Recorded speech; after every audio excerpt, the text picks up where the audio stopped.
Welcome back, ladies and gentlemen. We gave you a little more time there to grab a coffee because, as my fellow moderator Jennifer Baker just said, this really is an absolute whistle-stop tour. So thank you so much for joining us for this last session of the day. Next Generation EU Farmers, the farmers of the future foresight study results. Don't go away directly after the session because I will have an interview to orchestrate with the Director General of DG Agriculture and Rural Development, and it would be great if you could stay with us till 6 p.m. when we release you for drinks and dinner. So, on that note, I am now going to clear the stage and I am going to give the floor to my fellow moderator, Jennifer Baker. Thank you very much. Thank you very much, Catherine. As we've said, it is a flying through all these topics that we're doing today because of so much to talk about and so little time. So let's get on with this last session of today, and thank you so much for your attention. Today we're hearing, as we've heard, about farmers of the future and the foresight study results. You'll be hearing a report on that study. You'll also be hearing from 4 farmers who will be giving you concrete details of real-life examples on the ground. So first of all, we're going to hear from the Director General of the JRC about the role of the Joint Research Centre in this Farmers of the Future foresight. So let me hand over the floor directly to Stephen Quest, Director General of the Joint Research Centre. Stephen, it's over to you.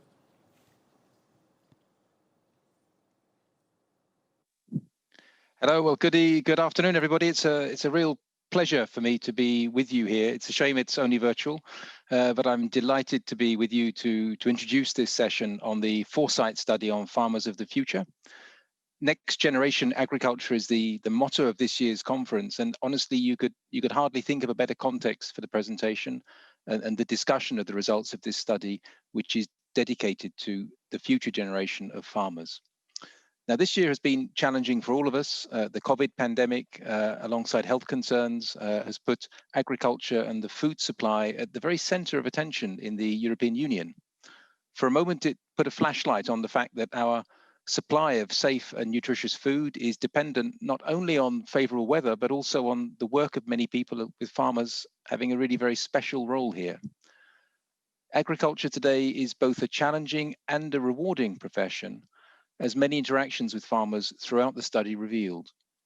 Although the demands of the day-to-day business might make it difficult to take a long-term perspective, it is a necessity to be able to make informed and strategic decisions, because the future framework conditions for agriculture, starting with the environment and climate change, are set to become more challenging in coming years.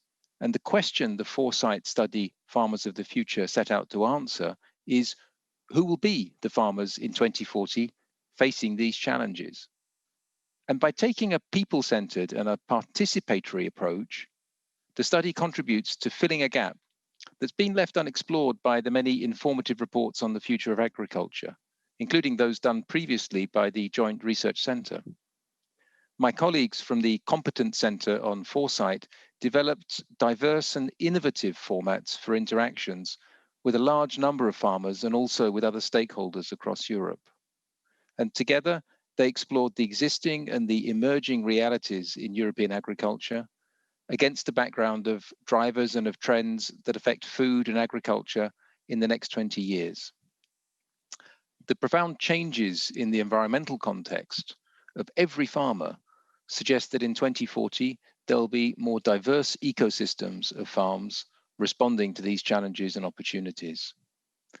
This raises questions for policymakers, and I'll mention just one example of this. If we look at the increasing diversity of farmers, it'll be matched with a larger variety of actors and business models, such as new intermediaries or new service delivery models, new business niches. And as policy approaches to food systems are becoming more holistic and systemic, the food systems themselves are becoming increasingly fragmented. So future policies will need to take this dynamic diversity into account. And it might need agility to quickly recognize and map various food subsystems, their connections, their stress points, and influencing factors to understand where and how best to intervene to achieve the right results. And the future diversity of farmers and of farming has the potential to contribute to the resilience of agriculture in the European Union, and therefore to food security, but it also raises issues and a challenge for ensuring a coherent policy landscape.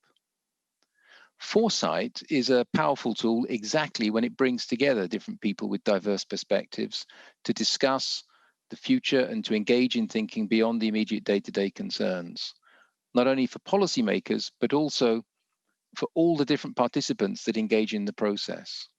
And the four panelists that are participating in this session are going to share their experience with the endeavor of looking forward and relating to the Farmers of the Future results.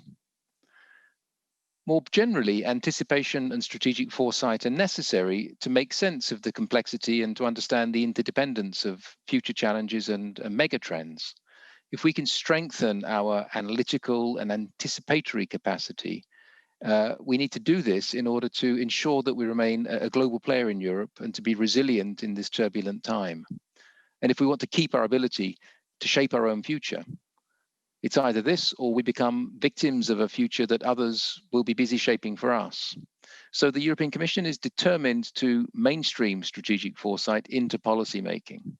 Commission Vice President Maroš Šefčovič, whose portfolio explicitly includes strategic foresight, is very actively pursuing this objective in the policymaking process as an essential and a strong push towards effective anticipatory policymaking at EU level. The Joint Research Centre of the European Commission, with its Competence Centre on Foresight, which was only established 2 years ago, has a key role to play in facilitating the integration of future-oriented approaches in policymaking and to promote a change towards more anticipation and long-term thinking for preparedness and for the development of future-proof policies. Strategic foresight is a discipline for exploring, for anticipating, and for shaping the future. And we hope that the work on Farmers of the Future will be inspirational and useful input into the policy debate on the future of agriculture in the European Union. Strategic foresight is the latest addition in the long-standing support of the JRC to agricultural policy in Europe. And in day 2 of this conference, you will also be discussing the 10-year projections for agricultural markets. And on this, the JRC is also working closely with DG Agriculture on the modeling, including maintaining and updating it and facilitating a data exchange platform. And the combination of data-based provisions coming from modeling and more qualitative alternative visions of our future coming from foresight put together will help strengthen our capacity to anticipate and to prepare for the challenges and perhaps the crises of the future. Now, foresight study should never be seen as an end in itself. It's the beginning of a discussion because the future is made and it's not inherited. And I hope that this session will help show that to think of the farmers of the future is to think about the future of agriculture, of food, of our society, of our economic and political systems. I wish you all a very fruitful discussion. Thank you. Thank you very much, Stephen. With any luck, let's hope we'll be able to meet in person next time. Now, as I said, we are going to hear about that report, but first, let's hear a short video giving us more background information.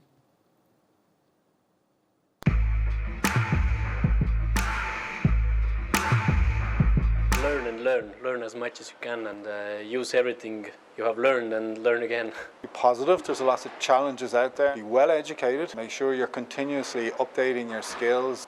Surround yourself with positive people, I think that's important. Try and embrace every opportunity that comes your way. Stay self-reflective, be open, be critical, keep your independence and be aware that farming is the most wonderful job that you can possibly do. Produisez, faites ça avec conviction et cœur, avec l'amour. Et si vous le faites comme ça, vous allez le faire bien. Be curious and have your eyes open for trends. Don't produce cow for the masses. For the masses, plant-based, protein-based food will be key. To be open to new developments in sustainable directions. Don't lose focus of your dream, but make sure that in the process of developing the farm, wherever you want to go, you don't all of a sudden find yourself stuck in a farm that you never dreamt of. Make sure that you don't lose that happiness, because that's the main thing, I think, in life probably.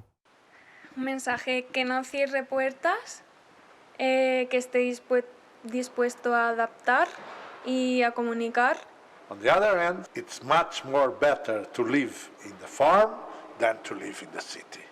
Team up with fellow farmers, with your partners upstream and downstream the value chain. It is important to be well connected, not only via digital tools, but also within the broader rural community, consumers and citizens. Well, never be too shy to ask someone for advice. You're not the only one who went through that.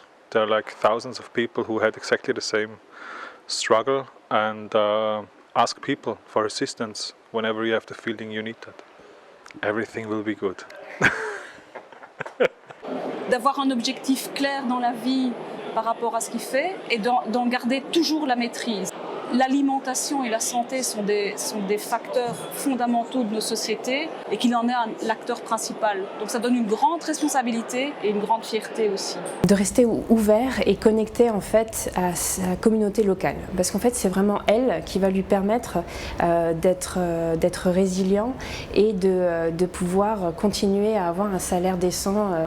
Il va avoir un rôle central dans ces communautés. Keep your eyes open, have a look at the farm ecosystem and then find a friend, cooperate. Take care of the soil and be part of the nature. Enthousiasme, soutien et encouragement à faire ce métier qui pour moi est un des plus beaux métiers. Oser, c'est un beau métier.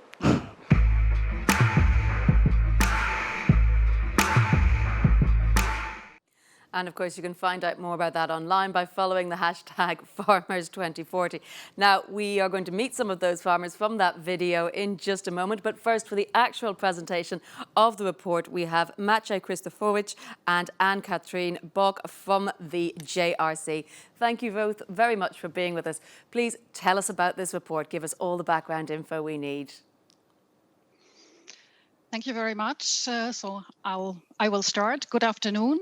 So we are very happy to be here this afternoon with you to share with you the results of our foresight study, Farmers of the Future. So in the video we have just seen, you had the possibility to already meet some of the farmers who participated in the discussion in this joint exploration of the future. And indeed, in this study, the farmers took center stage, not just being the subject of this exploration, but also in terms of an active participation in the study. So the majority of about 200 people we involved in this study, they were farmers. And together with other stakeholders and also colleagues from relevant Commission departments, and of course, in particular, colleagues from DG Agriculture, with whom we had a very intensive and constructive collaboration on this project. So they are all contributed generously with their time to this study, and we are very grateful for that. As Stephen had already mentioned, foresight is about the exploration of the future, and also with this study, we do not aim at predicting what will happen. Our intention is rather to open a discussion of about what might happen, how things might develop, and what that could mean for farmers, but also for the policies that affect farmers and agriculture. I would like to emphasize a little bit more the participatory core of this study. We developed different formats to engage with participants in this study to discuss about the future of farmers. So we had a couple of workshops, several workshops dedicated to explore how farmers might develop towards 2040 based on farmer profiles that we developed for the studies and megatrends, and I will come back to that. We also went into member states and had discussions with local farmers to hear their views, to discuss with them their views on the future and their hopes and fears linked to the future.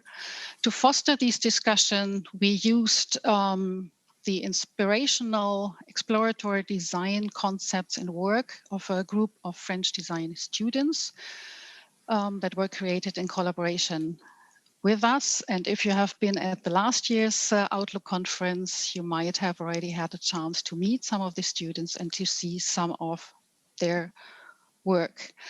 And then in the last part of the study, we organized a few workshops where we asked participants to actually put themselves in the shoes of these future farmers, to discuss with them possible emerging needs and questions that might emerge in the context of this future landscape of farmers. So megatrends are very important to discuss the future, and they have also been an important part of exploring the future of farmers. So megatrends are long-term driving forces that we can see already today and that are expected to have a significant impact on the future. So the JRC developed a set of 14 megatrends that allow to capture a diversity of different fields and discuss their impacts on the farmers. So there are trends that have been already discussed also today, like climate change and environmental degradation. But there are others that affect, for example, the way we learn, the changing nature of work, that affect consumer demand, lifestyle choices, and who will influence political debates and public opinion. So these megatrends we applied to a set of farmer profiles that we developed for this study to capture already the existing diversity in the European farming and to structure the discussion of the exploration of the future. So these farmer profiles, they are not meant to be a new typology. So they're a tool for us for this study, and any real-world farmer will not find him or herself fitting 100% into any of these profiles. Rather, they have links to several of them and will have overlaps with several of these profiles. You will get more insights into this now when Maciek will continue and guide you through this 2040 farmer landscape. Thank you very much, Ann-Kathrin. And as we said, out of the existing profiles and the megatrends, we have dreamt up, imagined with a very diverse group of farmers and stakeholders, the 12 future profiles. And I'll go quickly over all of them now, maybe starting with the more well-established profiles, which are facing new challenges and opportunities in the future. And here we have more adaptive approaches possible with the bioeconomy, with the services. But in diversification, there is this struggle to keep coherence, to have a clarity of vision. At the same time, we have intensive farming, which becomes much more sophisticated with digital and biotechnologies, but also increasingly vulnerable to the volatile markets due to climatic and geopolitical risks. Those risks is also something that is likely to actually get more corporate actors, corporate farmers in farming. And finally, in 2040, we see those farmers who will not want to change or will not be able to in the patrimonial profile. And they may not be able because they are locked into certain technologies, certain investments, but they will still persist, although under increased pressure.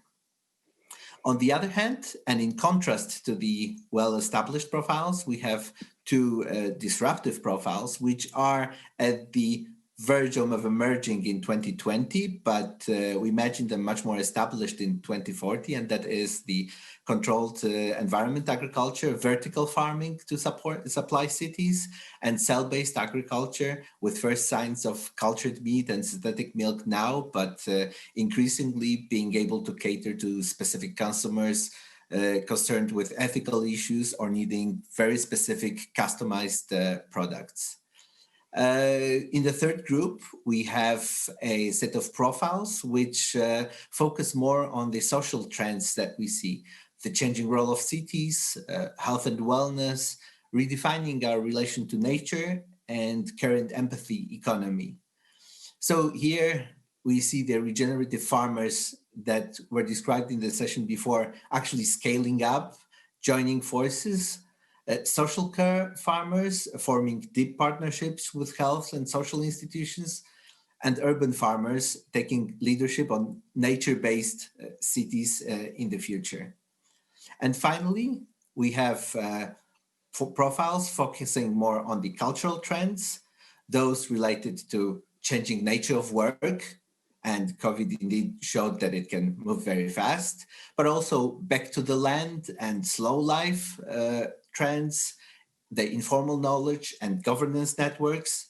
And here we have the lifestyle farming, which is made very simple for digital nomads.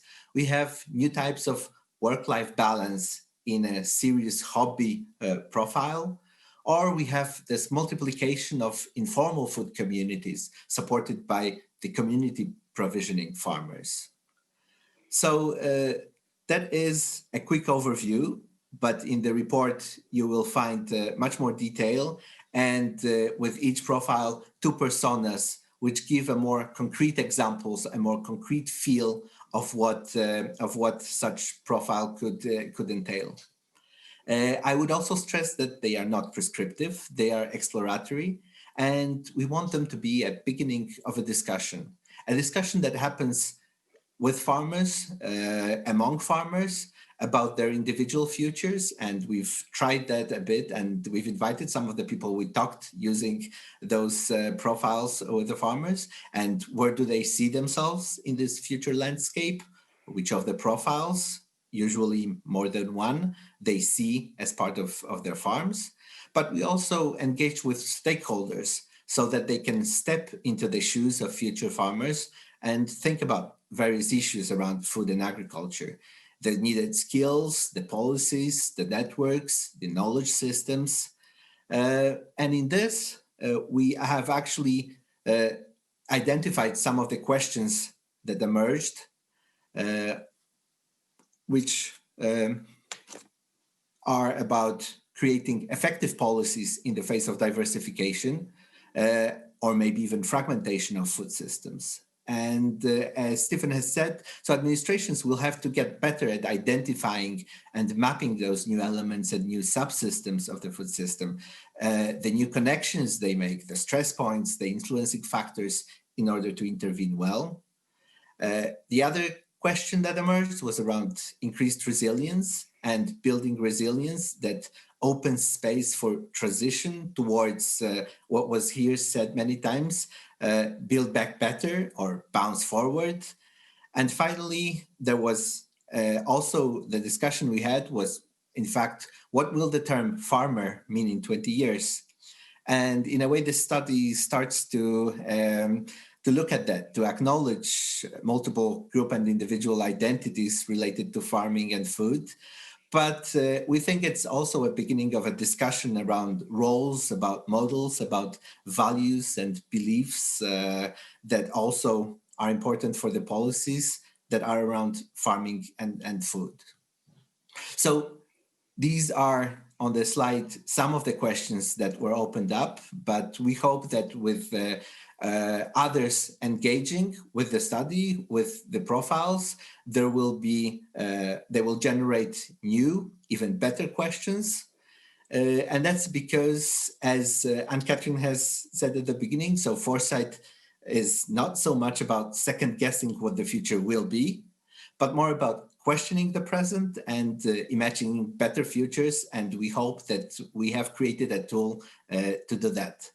So with that, I'll conclude on the study, and I encourage everyone to look at it. Also contact us. Feel free to use the hashtag Farmers2040 to also share your views. And I look forward to the rest of the session. Thank you very much. Again, I'll echo your encouragement for people to use that hashtag, because it is a discussion, and that's one way of being able to carry it on when we're not able to be all physically present in the room. However, we have got, very fortunately, joining us 4 of those farmers, as we promised, giving you their views and drawing very much on their own experience. So I'm going to introduce Ynez Moore, Sinead Moore, Jacek Podlewski and Anna Teternero. to give us their thoughts. We're going to start, Ynez, with you. We're going to hear a little bit about your experience, and then we'll hear from the other farmers as well. And I do say, send in questions via Slido. We'll see what we can get to in the very limited time we have. Ynez, very nice to see you. Give us your thoughts, your opening comments.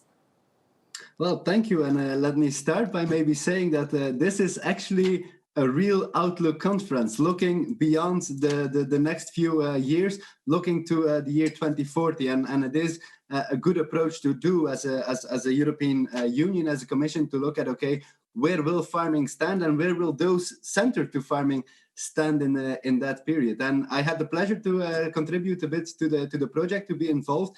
And indeed, there are, what Anne-Catherine also said, there is not one profile in which I could recognize myself. And I think that is true for every single farmer who will do this exercise.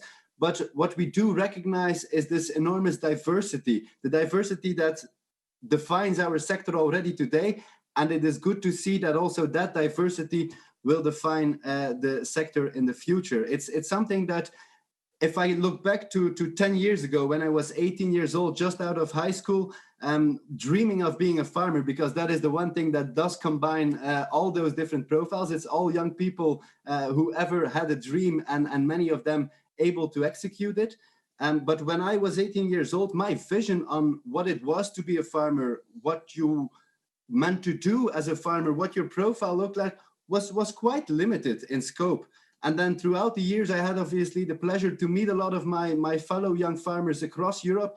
And you meet people with dairy farmers with blue hair, beef farmers who go ballroom dancing in the evening, or a beekeeper who was locally engaged with youth work. And so not only is there a huge diversity of professional choices in that farming sector, the sector is also so broad that every single profile of people are able to find and create their destiny within the sector. And maybe that is the most encouraging thing that I've learned from this exercise, that regardless of how my dream developed throughout the years, that every single person can develop their dream.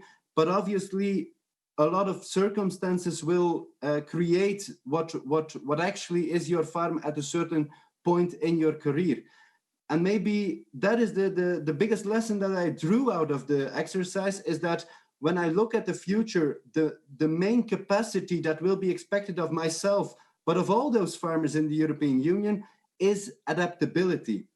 The ability to adapt to changing circumstances. And we won't adapt from one profile to another, that is unrealistic. But within our own farming reality, we will adapt to changing circumstances. And they can be various. You have environmental circumstances like climate change is one. You have changing market patterns. You have society's expectations which are changing. You even have the chance of a Blue Monday morning brainstorm session in the Berlaymont building, which will also impact your profession. And at the end of the day, we will have to, whether we like it or loathe it, we will have to adapt to those new realities. And so enabling us to really create that capacity to adapt, which is a skill at the one side, which is also an ability financially to cope with risks, financially to cope with investment requirements. It is those abilities, that capacity, that will define not only my success in the future, but also the very choices that I will make on our farm, but that many of those other European farmers will make in the future, and that then will create the altogether diversity that we already see in the profiles today, that also will be the execution of a decade full of innovations and changes in our sector. To say, you sound very enthusiastic about it. It sounds to me like adaptability is not a challenge to you, but something to be enjoyed. We'll go on to our next farmer. We have joining us now Sinead Moore. Sinead, are you there and can you hear me? I think Sinead is just getting set up. I know I saw her. Yes, there you are, Sinead. Nice to see you.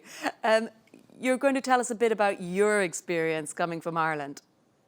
Yeah, sure. I joined one of the workshops last May, and the one thing that stuck out for me from the start was the diversity of people within the groups that we were working with. Like, we had, at my table alone, there was fellow farmers, but there was agri advisors, there was a former agri minister, there was bankers there. So it was a great diverse stakeholder event. So that was the first thing that kind of stuck out for me.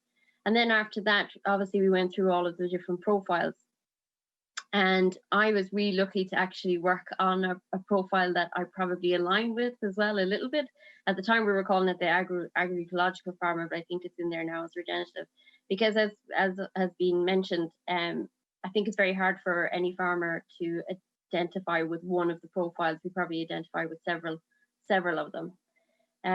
But I think what has come across most for me in this whole experience is the fact that there's, of the profiles, there's still kind of very clear two pathways, I think, of agriculture. And, having been at the event with different stakeholders and having gone through the policies of it, I think, as been mentioned in other sessions today, we need better policy coherence, because a lot of the farms that that have been identified as the social profiles or the cultural profiles are farms that often remain on the fringes and that are outside of things that are the other kind of farms that exist. And I know as well there's some others within who feel that we could even add more to those profiles. The new peasant farmer is one of them, and different things like that. But in general, I think it's a great opportunity to look from a farmer's perspective and see the kind of farms that do exist out there. Because again, as we mentioned, there's a diverse range of farmers. And I suppose it'll give us a great opportunity to decide what kind of farmers we think align with the things that we want under a green recovery, the things that we want under the farm to fork strategy, the things that we want under the biodiversity strategy. So it's a great tool to kind of identify which farms we think are the ones that probably need support going forward under megatrends into 2040. I'm looking at behind you this National Farming for Nature ambassador. If we've time, I might come back and ask you to tell us a bit more about that. But we'll go on now to our next speaker, who is Jacek Podlewski. Hello, can you hear us? And I want to thank our interpreters, because I know not everyone is speaking English today. Yes, hi, hello. It's a great pleasure to be with you here today. Będę mówił po polsku, żeby trochę wnieść świeżości innego języka może do tego spotkania. Muszę powiedzieć, że jestem bardzo wdzięczny kolegom z teamu, który organizował ten projekt, za możliwość uczestnictwa w tych spotkaniach. Uważam, że musimy patrzeć naprawdę daleko w przód. Jestem przekonany, że taki indywidualny rolnik patrzy co najwyżej rok, 2 lata do przodu. Moje doświadczenie z korporacji wymaga ograniczeń, nie wiem, kadencji czy jakichś zmian personalnych, które są przewidywane, czyli strategii kilkuletniej. A ostatnie doświadczenia, szczególnie ostatni rok, wskazuje, że tak naprawdę przyszłość potrafi być już dziś. Ktoś z nas przewidywał rok temu, że będziemy w takiej sytuacji w roku 2020, gdzie pojawi się COVID, gdzie pojawią się zupełnie nowe wyzwania.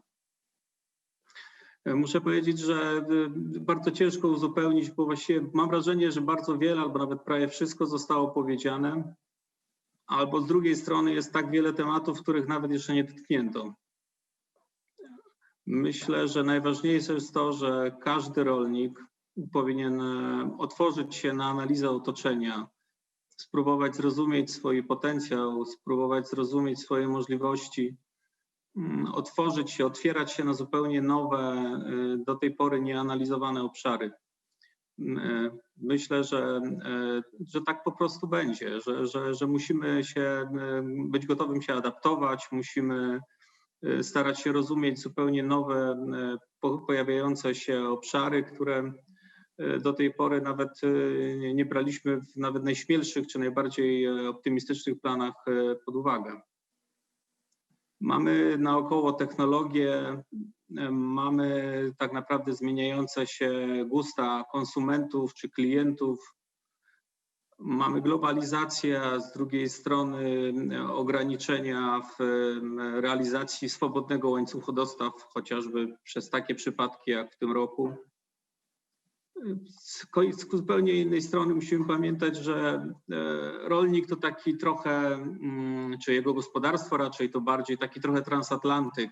Nie można zmienić w ciągu kilku chwil całkowicie kierunku, w którym zmierzamy. Ta perspektywa efektu zmian będzie widoczna prawdopodobnie dopiero po kilku latach. Dlatego to wszystko, co nas otacza i ta zmieniająca się dynamika, właściwie rozpędzająca się kula śniegowa, która nas otacza, musi być w naszej głowie i właśnie takie projekty jak Rolnicy Przyszłości, jak perspektywa 20 lat otwiera nasze głowy i myślę, że to jest bardzo potrzebne, żeby generalnie branża czy każdy rolnik z osobna powinien znaleźć tą zupełnie nową, bardzo na dzień dzisiejszy wydającą się odległą perspektywę i każdy musi sam zdefiniować tą swoją szansę i swoje miejsce na tym rynku i w tym otoczeniu. Thank you. Thank you very much.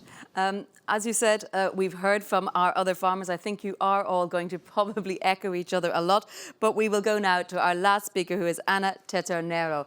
Anna, the floor is yours. Give us your perspective. Well, to be honest with you, it has been a challenge. The workshop has been quite a challenge for me. The interaction with diverse people from different backgrounds, being forced to stand still and imagine the future 20 years from now. Wow, was kind of difficult at first, but then I soon realized that in some ways I was already stepping into the future. So I'm very grateful for this workshop because it opened up my mind. And I see my steps forwards in 3 different ways. First of all, regarding climate change and sustainability, I have pioneered in Italy conservation agriculture, that is a strict no-till with diverse cover crops and the use of different crop rotations. And this is a way of doing carbon farming because conservation agriculture every year captures 0.5 ton of carbon and it stores it stably into the soil. And it has many other benefits, such as positive effects on greenhouse gases by heavy reductions of the use of fossil fuels. And finally, bottom line, in my experience, after several years of efforts and practicing, because it's not easy,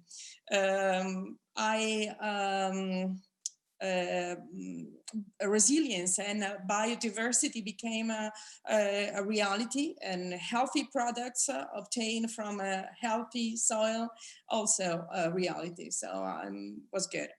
As the second step was a change in the farmer profile, which at that time I wasn't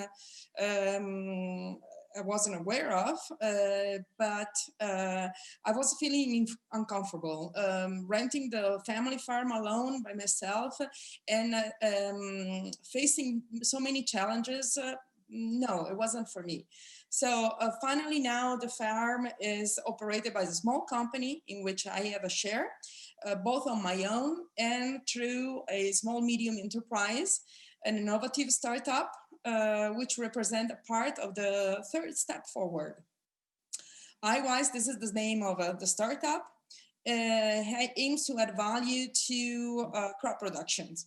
So no more just commodities produced in conservation agriculture, of course, but selected genetics of soybean, lentils, germ of corn, peas, and alfalfa turned into plant protein isolated and concentrate to be used as active ingredients in the food industry and byproducts to become part of the circular bioeconomy with a second life in farming. So in Ynez, along with my farmer colleague, we are partners with other entities from very different backgrounds. Another farming model. As part of the diversification process, I'm also partner with other farmers of a biogas plant of own technology, where heat is recovered for processing alfalfa and producing high quality forage. So all of this puts me somewhere in between an adaptive, intensive, and regenerative type of farm. But this is now. What about the future, 20 years from now? First of all, generally speaking, in front of the mega trends we talked about during the workshop, I see a key role played by agriculture in the future, where farmers need to be active players on the ground. Second, I think this model can be, my model can be replicated. And third, looking at my farming operation, I see more technology and consequently up-to-date education and training, traceability, possibly by blockchain, diverse products, different crops for healthy food, feed, bioenergy, bio-based products, but also the safe, this is important, safe reuse of byproducts and environmental services, such as carbon sequestration. This will probably bring us closer to citizens, farmers and citizens getting closer with mutual respect and understanding. I think we need to work on communication about this point. So in the future, the social care profile, that is health and people, should be probably added to the 3 previous one I talked about. And that's probably it. Thank you very much. And we're going to go and look at some questions from Slido straight away because we've got an awful lot of you asking many, many things. I think I'm going to put this first one to Sinead. This one, who can call a cell-based producer a farmer?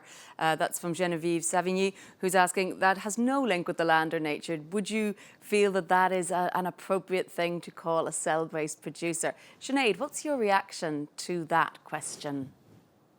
Yeah, I suppose the research is probably bringing up that question of who are we calling farmers a lot.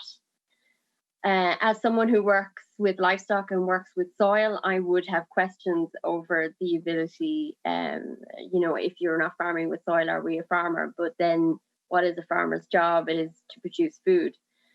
I think to probably take the stuff like the cell-based producer, I would take that and kind of look at it as there's always going to be diverse systems, I think, and now they're already happening and they will be there in the future in 2040. And I think whether we decide to call them farmer or not, I think where we really need to step in on is who are those that are more likely to receive funding to continue under different mega trends into 2040, because at the minute, a lot of the farmers that I would have identified certainly wouldn't have any major benefit out of current policy that exists. So I think we probably need to focus more on what farmers or what do we as citizens, as EU citizens, who do we see as farmers? What is the role of the farmer? Is it to produce food as well as other multifunctions from protecting nature, water to other things as well? Thank you. Jacek, the same question to you, really, because it ties into a couple of comments we're receiving here on Slido about whether the cell-grown business is the same as being a farmer, about connection to the rural area. So, Jacek, can I get your thoughts on that? And also whether you think in terms of Commission promoting these things from an EU point of view, whether that is the right approach to be really focusing on those areas. I don't think we have Jacek. Have we? Yes, I can hear you. You can hear me, but I can't see you. Great, I can see you now. Do give me your thoughts on that. The same question as I put to Sinead. Do you think that that is a fair thing to call a cell-based producer a farmer? It can be a different definition of the farmer. Of course, one of these can be this one. As I said before, it has to be a very individual how we'll define the farmer. And of course, every single definition has a very specific support from the, for example, European funds, because many different various farmers has a different needs. And I would say the first we have to understand those needs, and then we have to dedicate a specified help, because I would say the future will bring unexpected answers, and I believe that we have to follow the questions to have the right answers. Yeah. And I would say that it should be like that. Yeah. Let me turn now to Ynez and ask you a question that has also come in. It's about Commission funding as well, and it's asking really whether there should be a promotion of vertical and urban farming to supply vegetables in big cities. But I suppose, have you any thoughts in general on urban farming and motivation and promotion of that? Well, something which came out of the exercise that we did with this Farmers of the Future is obviously that you have a big part of the farming community which is already in what we would define as suburban regions, and so I can imagine that also a lot of new projects, farming projects, will be installed in an urbanized region, which has its advantages of being very close to a big consumer group. Now, that is a whole different question than, is there an incentive-based policy for the Commission to push towards this? And then I would say, well, let's make sure that we give equal opportunity to those who have some particular challenges in a very urbanized area, to make sure that there is also an opportunity to farm there, rather than making it an ideological choice. Because at the end of the day, the choices should be made on, okay, who is able to do something very efficiently, who is able to make sure that we combine those different ambitions that we have as society in their farming activity, and urbanized farming can certainly play a role there. Anna, let me ask you as well to reflect on those points, as well as maybe another point that's raised on Slido is, what will be the interdependence between the farmer of 2040 and the rural area? So imagining for the future. Anna, if you could. Could you repeat the question? The question is, what will be the interdependence between the farmer of 2040 and the rural area versus the urban area, as we've just heard Ynez talk about? I think we need to work a lot on that in the next 20 years, because many mistakes have been made and there are many misunderstandings. So right now, rural areas and citizens seems to be so far apart and they don't understand each other. So I hope that the environmental services that the farmers can provide to the community will be a way of getting people closer. But again, I think there is a lot of work to do on that. Okay, thank you very much. I'm going to wrap up with one rapid fire question to all our panelists. I'm going to ask you to complete the sentence in just a couple of words. And the sentence is, the farmer of 2040 is, I would say, innovative. The farmer of 2040 is inspiring. So Ynez, to you first. The farmer of 2040 is? Hopefully going to be more successful than today. Okay. Sinead, your turn. The farmer of 2040 is? I hope is defined by agroecological philosophies. And Jacek, give us your, in a couple of words, the farmer of 2040? It has to be open and innovative. And Anna, you've had time to think of it longer than the others. So give me a good one to finish up on. The farmer of 2040 is? A visionary. Okay, that's fantastic. Thank you so much, all of you, and indeed to our colleagues from the JRC for the presentation of the report earlier on. With that, we are going to wrap up, but I would like to remind you that if the audience wants to interact, they can continue to do so from 6 o'clock to 7 o'clock Brussels time. In the networking session, you can continue engaging with our farmers of the future. Thank you all so much for your contributions, for all our speakers and for all of you for taking the time, and the audience for all your questions. And unfortunately, we didn't have time to get to so many of them. With that, I'm going to hand back to our moderator for the whole event, and who will tell you a bit more about tomorrow and what's coming up to finish this evening. Katrina. Thank you. So I had brought my mask, actually, but I am less the masked Avenger now, and I am back to Katrina Sickle. My thanks so much to Jennifer Baker, because she did really run I'm looking at her now off stage here, so thank you. She did really run a mini marathon there, and it's been an absolute pleasure to have her physically here, even at a distance. Now, there was a lot to come in. She said herself, not everything could be addressed, and there was quite a lot coming in on Slido about markets. So I just want to reassure all of you that the topic of markets in general should be covered across the various sessions tomorrow. And of course, if you still walk away frustrated, you can get in touch with DG Agri or indeed the organisers of the event who are supporting them.